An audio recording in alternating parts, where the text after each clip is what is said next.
And we're going to do a little tutorial for you on how to make a wooden buoy. So sort of like old-timey, like nostalgic, but seaside. So half of this is going to be hyperlapsed, half will be speaking. You'll probably see us taking some pictures in between so that there can be step-by-step guide.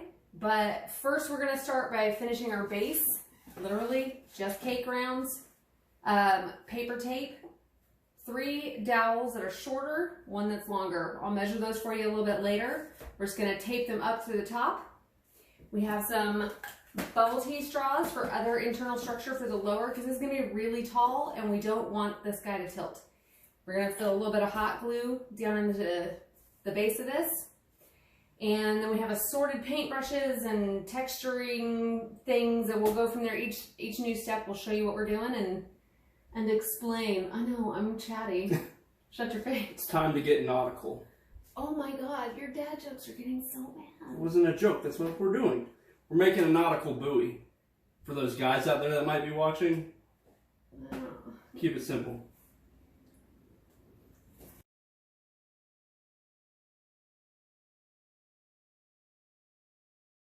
Okay guys, to finish the board, all we did was wrap your dowels to kind of food safe from everything. I ran out of medical tape, so I ended up finishing off with aluminum tape. And biggest thing too, after you hot glue it down on the board, just make sure you put a piece of aluminum tape or medical tape down at the bottom, just to seal off any hot glue or whatever. There's your board to start the buoy. Now we're going to continue on. Rachel's going to ganache the board here and start stacking some cake.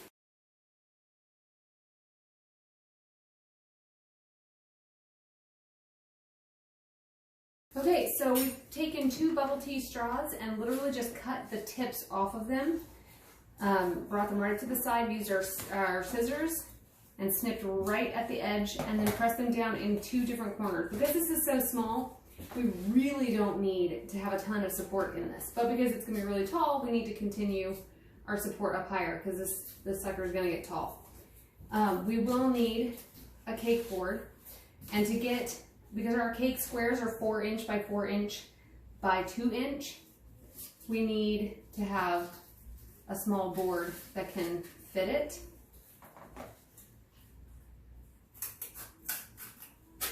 So we started out using just one of the regular circular cake boards, and I took a piece of parchment paper, and on my parchment paper it fortunately has a grid mark on it, so I literally just measured 2" by 2". Cut this tip. Will you take a picture of that for me, honey? Mm-hmm. This is super fun. We're multitasking. Cut the tip of that off there, and then that left me a nice little template with the hole in it to prep approximately how large my square needs to be. Now I had to trim mine off because not all of my squares were exact, and they will end up getting trimmed. So I trimmed that guy, so this will fit. I always dry fit it first. Then on these, I always put a layer of ganache in between, because a layer of ganache hardens so much better. So I'm gonna go ahead and do that and continue stacking. Once we get to here, we're gonna stop, because the top cap of our buoy is going to be rice cereal treat.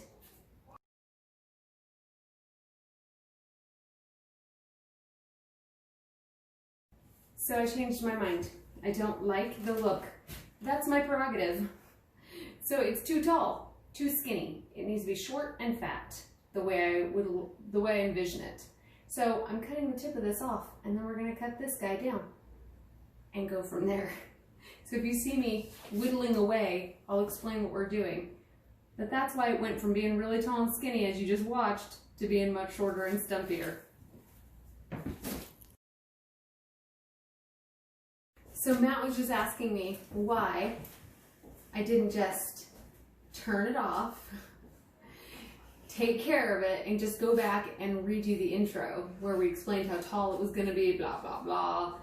Because, y'all, I've never made a buoy cake before. Have you ever made a buoy cake before, Matt? I'm might have eaten one, but no. He's never made a buoy cake. He's not eaten a buoy cake either. I would love for this to be perfect. I am not perfect. Are you perfect? No. Yes. Yes, I am. He's not perfect. No. So we're learning with you. Each thing that we do, it's brand new. It's trial by error. Trial and error. So come along on our journey.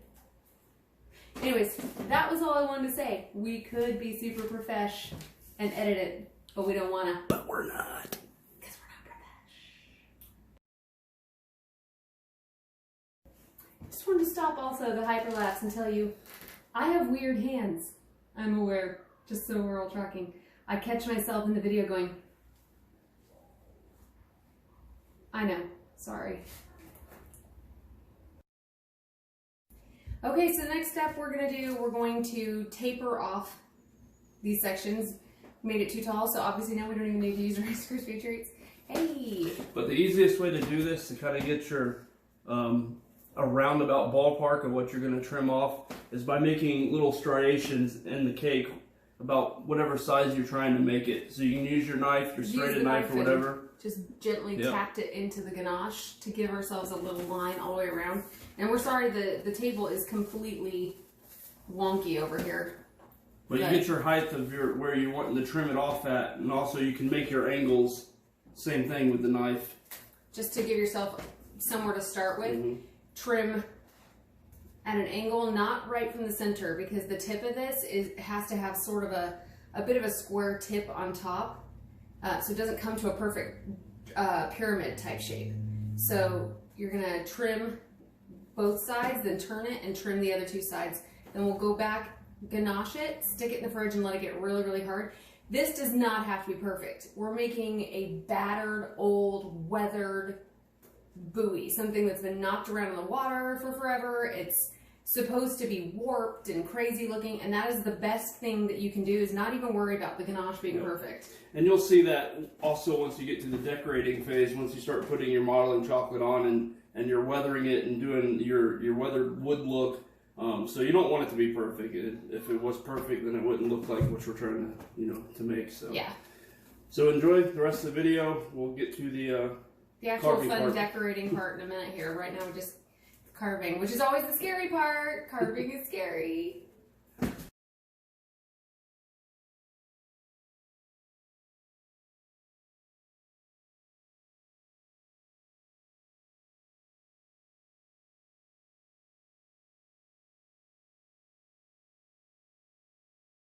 Okay, so we put the modeling chocolate, after it was rolled out, we put it on a cookie sheet. I don't know why he had to grab the oldest cookie sheet we own, but put it on the back of a cookie sheet on some parchment paper, and we tossed it into the freezer for a second, literally just so that it wasn't so soft, because it is hot in the house today. So now that the cake has been chilled, and again, the ganache does not have to be perfect. Now that the cake has been chilled, we're going to wrap this around it, kind of cut off any edges, and again, this is super rustic looking wood, so it's going to be amazingly easy. We do not have to worry about seams, because we're going to put cracks in it. So this is going to be super easy and fun to do, but that's one of my favorite things to do, is getting texture on something. So we're going to go ahead and get the cake out and stick it to it and get going from there.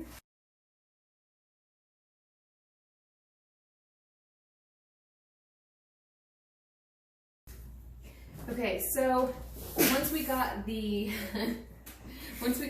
modeling chocolate on, we got it wrapped. Sorry, our table is completely skiwampus right now. The cake is completely skiwampus. Once we got that on, we had an overlap of too much, so we went ahead and sliced all the way down with the X-Acto knife. Took off the excess and pressed the seams together. I'm not even really worried about making the seam disappear necessarily, because again, we're going to put in tons of cracks and crevices. To get the top angles, we put it on, kind of pinched the seams down on the corners, used our paddles to kind of gently shape it. And one of the tricks you can use is, once you know that that modeling chocolate has been kind of heated together with your finger, you can take your paddles, press it up together, and basically pinch it off. You don't have to use the scissors. We used the scissors because it makes it much easier to get a crisp line and kind of pinch it closed in the first place. And then you can go back and do that over and over as needed so that you don't have excess. But you don't want to take off too much on that first snip. Make sure you leave extra, because if you do, then you're going to end up with a big gap that you either have to fill or your seam won't come together all the way. So I'm going to go ahead and take off the rest of these, smooth it up just a little bit. Not worried about cleaning up the board because we're going to smear buttercream on that, and we're going to put graham cracker, crushed graham cracker with a little bit of breadcrumb and a little bit of brown sugar to give it that sandy look, but without it being like, sorry, my child is encroaching. That's what happens when you have 5 kids. There is no space. We're just gonna take all that off, close up the seams as much as we can, and then we're gonna start texturing it. So I have a favorite texturing tool. Avalon Yarns showed me this forever ago in one of her classes. She used clay sculpting tools, and this is my absolute favorite one. It has sort of a rounded tip, and like the tool set is like $4 on Amazon or something like that. It's stupid cheap. It's the one that has like the funny little tongue and groove for scratch marking, which I hate what this end does. But this end, I use this tool for everything. Matt uses this guy because he tries to steal this one, but I won't let him. I do. I will cut him over my tool. But this is what he's going to be using to help texturize, to make the lines. Some of these are going to be really superficial lines when we're scratching them in. Some of them are going to go all the way down. Some of them are going to be really fine, and some of them are going to be really deep, and some are going to be really, like I said, superficial on the surface, because you're going to want a lot of texture, but you don't want to fill it with huge gouges up and down it everywhere, because then it loses the realism of it. You want it to end up having the gouges, but you don't want it to have 5 bajillion. So again, on with our very professional tutorial skills here.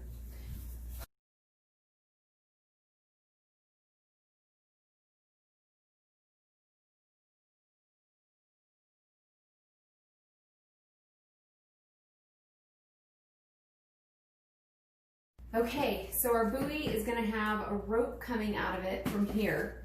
We don't want to cut all the way through the cake because we have got our support beam basically in there. Dowels. Our dowel. So we're basically just going to cut in a little ways until we kind of hit it.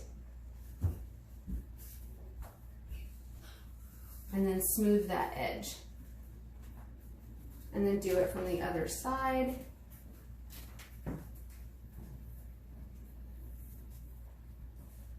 And we want it a nice and deep hole so that when we stick our rope in, it will help to give the illusion that it goes all the way through.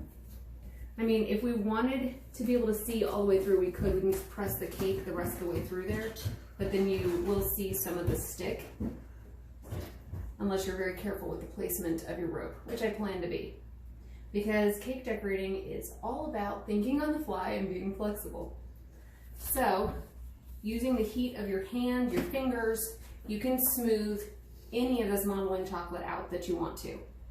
There's pretty much no bump or bruise that you can put onto a modeling chocolate cake that you can't fix. Now, since we ganached this in chocolate and it's chocolate cake, we don't have to worry a whole ton about filling this section with modeling chocolate, but we are going to put a little tiny bit in just to cover where this salted caramel buttercream is kind of sticking out. And then I'm going to go through and mark this with up and down markings, and some that are going to be deeper and some that are going to be more shallow. And then we will stop at the next point to do the painting and the shadowing and shading with all of the petal dusts. I'm going to move over and do that over here, and Matt's going to tell you about what he's going to be doing. So while she's doing that, I'm going to go ahead and make our rope using a simple silicone mold. We're going to use the larger one and make a couple of them that we can braid together to kind of fill the hole and everything, make a good thick marine rope. And also, while I'm at it, I'm going to go ahead and use this mold to make a little seashell that we'll have once we finish decorating with our graham crackers and making our sand and stuff like that. So all I'm using here to make the rope and the seashell is gum paste. Just like that. Just a little ball, just enough to make both of them. I've already kneaded it, so we're gonna go ahead and do that. I'll work on those. Rachel will work on kind of weathering our buoy here, and that's where we'll go from here.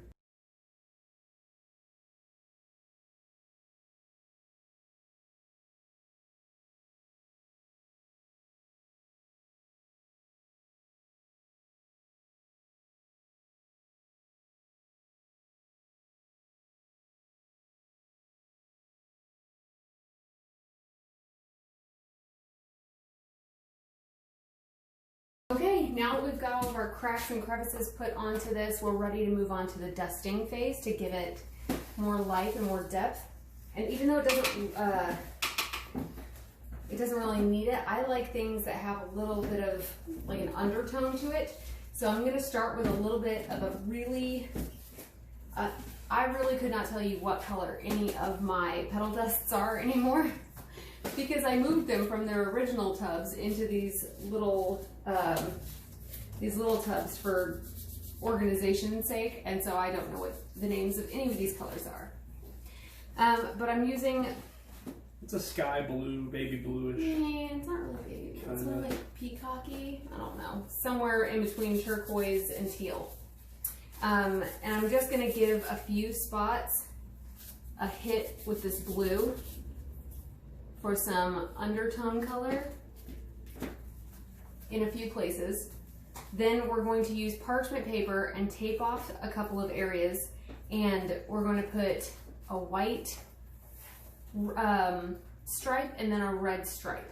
I'll probably go back over a lot of places with the white to kind of hit and highlight a lot of these crevices, and then we're going to put some numbers on there like it belongs to a certain pier or to a certain boat, and we'll add our rope, and Matt will come back and he's going to, what, dry dust these? Or I'm going to dry dust the shell. I'm going to... I thought you were going to curse. I thought you were going to say something else. I'm going to dry dust them. You know me so well. Oh. Yeah. Anyway, so I'm going to dry dust a little bit of these ropes and stuff before we braid them and put them on. I'm using a very light brown color as a base with a hint of yellow. Like, real yellow. So you only a little. Just a tiny bit. Just to kind of give it that marine rope-ish, just an aged rope feel to it. So that's what I'm going to do while she dusts that. And then we're getting closer and closer to the end.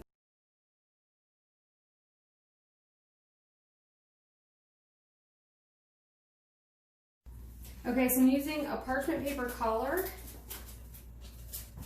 Just sort of eyeballing it about halfway. You can pick your width, it doesn't really matter. I'm using a quilting needle to go through the parchment paper to hold it on. So, let's see if you can see that. Then I'm going to use red petal dust and white petal dust with lemon extract. And I'm going to paint a red stripe, a white stripe, and then like number 68, where this is. And then we're ready to start putting on our ropes and our sand and finish it up.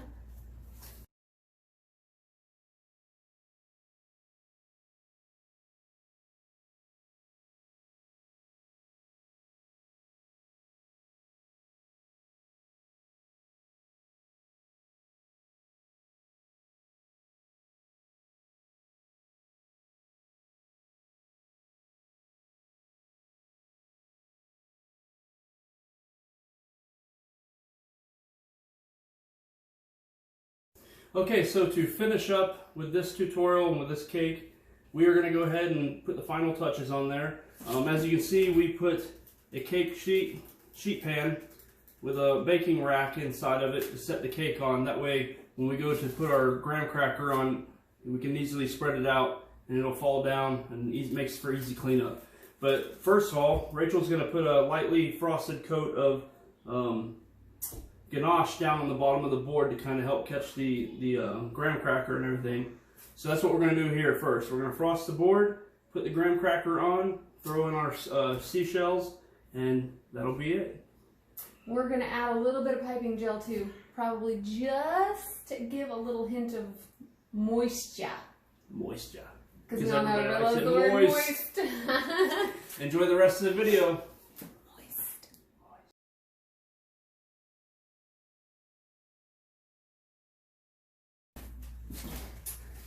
Alrighty then. Oh my god. Well, we hope you've enjoyed this long, horrible, unprofessional, nonsensical tutorial. But that's us at 3 Tiers for Cake. That's who we are. Yeah. We're not professional. Not profesh. But enjoy. We're going to go let our local fire department enjoy this cake because we don't need it. But hope you enjoyed it. Thanks guys for watching. Bye.